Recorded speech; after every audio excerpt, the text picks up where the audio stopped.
Hi students, நம்ம இந்த கிளாஸ்ல வந்து CNF conjunctive normal form தான் conjunctive normal form ஓகேவா? ஸோ அதுதான் நம்ம பார்க்க போகிறோம்.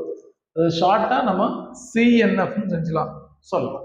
ரைட், இது எப்படி ஃபைன் பண்ணலாம் அப்படிங்கிறது பார்ப்போம். நம்மளுடைய ஏம் வந்து and சிம்பிள் வெளியே இருக்கணும், ஆர் சிம்பிள் உள்ள இருக்கணும். and சிம்பிள் வெளியே இருக்கணும், ஆர் சிம்பிள் உள்ள இருக்கணும். இதுதான் ரைட்டா? கொடுத்ததை நம்ம எடுத்துடணும். given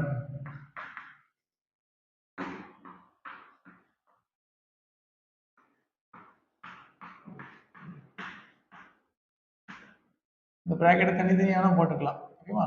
and negation ஓகேவா? negation q or negation b ஓகேவா? பிராக்கெட் தனித்தனியாக போட்டுக்கிட்டு இப்போ நெக்ஸ்ட் ஸ்டெப்ல என்ன எழுதலாம்னா ஒரு ஃபார்முலா நமக்கு தெரியும். என்ன இம்ப்ளைஸ் வச்சு படிக்கும்போது எப்படி படிக்கணும்? இம்ப்ளைஸ் q இது எப்படி எழுதலாம்னா நெகேஷன் p ஆர் கியூன்னு எழுதலாம். நெகேஷன் p ஆர் கியூ ஓகேவா? அதாவது p இம்ப்ளைஸ் கியூவை நெகேஷன் p ஆர் கியூன்னு எழுதலாம். இந்த சைடு பார்த்தீங்கன்னா நமக்கு இதை p ஆகும் இது q ஆகும் கன்சிடர் பண்ணிக்கிட்டா எப்படி எழுதலாம்? இந்த ஸ்டெப்ல நெகேஷன் p ஓகேவா ஆர் கியூனா அதை அப்படி எழுதலாம். and ஸோ இந்த ஸ்டெப்ல நெகேஷன் உள்ள கொண்டு போகலாமா? ஸோ உள்ள கொண்டு போனா நமக்கு கியூ ஆர் சிம்பிள் ஆண்டா மாறிடும் பி ஓகேவா? பியா மாறும். ரைட், இப்போ அடுத்த ஒரு பிராக்கெட் பெரிய பிராக்கெட் ஓப்பன். ஏன் பெரிய பிராக்கெட் ஓப்பன் பண்றோம்? கவனிங்க, P implies Q. P implies Q எப்படி எழுதலாம்? நெகேஷன் பி ஆர் கியூன்னு எழுதலாமா?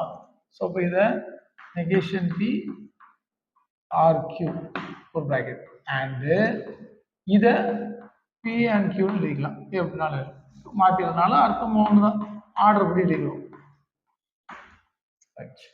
இப்போ நெக்ஸ்ட் ஸ்டெப்ல வந்து இப்போ புரியுதான்னு பாருங்க. நெக்ஸ்ட் ஸ்டெப்ல வந்து என்னங்களா இதை கொண்டு இதையும் மல்டிப்ளை பண்றோம். அப்போ சிம்பிளோடு கொண்டு போகிறோம். இப்படி டிஸ்ட்ரிபியூட்டிவ் லா. இது வந்து நெகேஷனை உள்ள கொண்டு போனா வந்து டிமார்கன் லா. அப்போ அதில் 2 லா யூஸ் பண்றோம். டிமார்கன்ஸ் லா. அடுத்து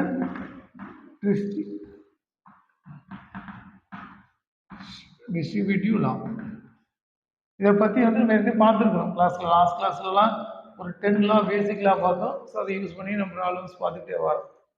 ரைட், இப்போ இங்க பார்க்கும்போது negation p into negation B or negation p multiple பண்ணிக்கலாமா? இதை கொண்டு இதை பெருக்கும்போது negation B and or negation B q. இது ஒரு கான்செப்ட். அடுத்து அண்ட் இங்க பண்ணும்போது negation B or B and Q.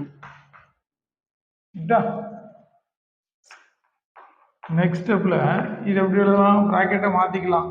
அந்த லாக்கு பேரு பிராக்கெட்டை பார்த்தோம்னா அசோசியேட்டிவ் லா. இப்போ negation B and negation B Q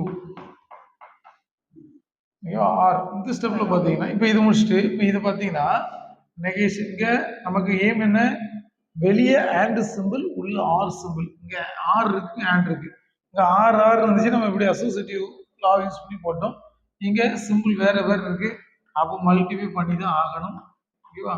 அப்படி மல்டிப்ளை பண்ணும்போது negation B or B and negation P ஆரோட ஆர் கியூ ஒரு பெரிய பிராக்கெட். இது ஒரு பிராக்கெட், இது ஒரு பிராக்கெட். இப்போ நல்லா கவனிச்சுக்கிடுங்க. நெகேஷன் பி ஆர் நெகேஷன் பிங்கிறது நெகேஷன் பி தான். ஓகேவா? ரெண்டு சேர்ந்தது பி தான். ஏன்னா p or p equal p தான். ஓகேவா? ஆயிடுச்சு. ஏன்னா ரெண்டும் ட்ரூ ஆகுது, இதுவும் ட்ரூ தான். ஸோ அந்த லா படி அப்போ இங்க என்ன இருக்கு? Q இருக்கு.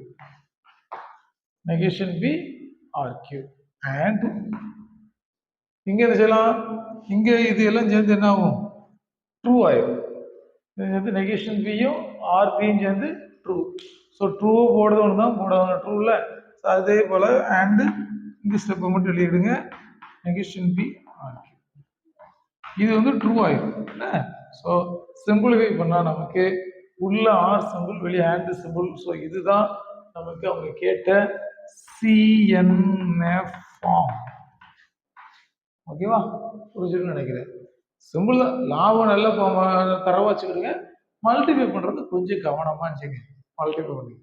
ஏன்னா நம்ம இன்னொரு வீடியோவில் நம்ம இன்னொரு ப்ராப்ளத்தோட வந்து முக்கியமான ப்ராப்ளத்தோட இனி அதுதான் பிசிஎன்எஃப் பிடிஎன்எஃப் பற்றி பார்க்க போகிறோம். ஸோ கம்பல்சரி 8 மார்க் கொஸ்டின் அந்த டாபிக்லேயே இருக்கு. சரி, அதனால இனி கம்மிங் கிளாஸ் ரொம்ப இம்பார்ட்டன்ஸாக இருக்கும். தொடர்ந்து ஃபாலோ பண்ணுங்க. ஓகே, தேங்க்யூ ஃபார் வாட்சிங்.